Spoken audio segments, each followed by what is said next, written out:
Cochlear implant అంటే ఏంటిది? అది ఎవరికి చేస్తారు?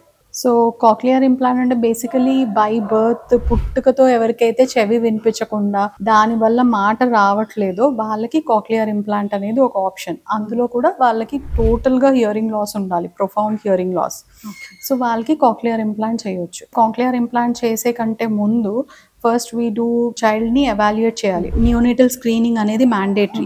పుట్టిన వెంటనే హాస్పిటల్లోనే వాళ్ళకి హియరింగ్ ఉందా లేదా అనేది అప్పుడే చెక్ చేయాలి. ఒకవేళ ఆ టెస్ట్లో వాళ్ళు పాస్ అవ్వకపోయినా ఏదైనా ఇష్యూ ఉందని తెలిసినా కానీ దెన్ మనం 3 months తర్వాత బ్రెయిన్ ఎవోకడ్ రెస్పాన్స్ ఆడియోమెట్రీ అని చేస్తాం.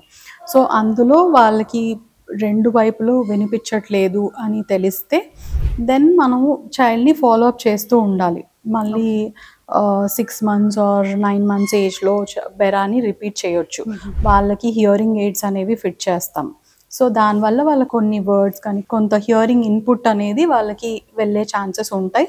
అలా హియరింగ్ ఎయిడ్ యూజ్ చేసినా వాళ్ళకి స్పీచ్ డెవలప్ అవ్వట్లేదు అంటే then we can go for cochlear implant. What is is best for child?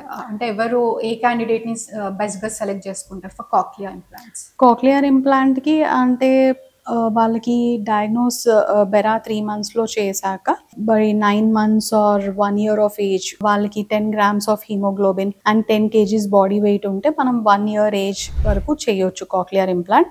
అది ఐడియల్ ఏజ్. సో ఆ ఏజ్లో చేస్తే వాళ్ళకి స్పీచ్ అనేది నార్మల్గా వస్తుంది, like any other normal kid వాళ్ళు అలా మాట్లాడతారు. ఏజ్ ఎక్కువయ్యే కొద్దీ వాళ్ళకి స్పీచ్ అనేది కొంత తగ్గొచ్చు.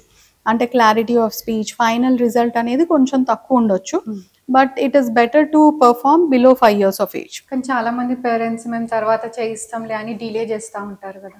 అంటే టెస్ట్లో మనకు కన్ఫర్మ్డ్గా వీళ్ళకి 2 sides ప్రొఫౌండ్ హియరింగ్ లాస్ ఉంది అని తెలిస్తే it is always better to do as early as possible. ఒకవేళ మనకి moderate hearing loss or severe లేదు, కొంచెం మోడరేట్గా ఉంది అంటే హియరింగ్ ఎయిడ్ దాంతో కూడా మేనేజ్ చేయొచ్చు.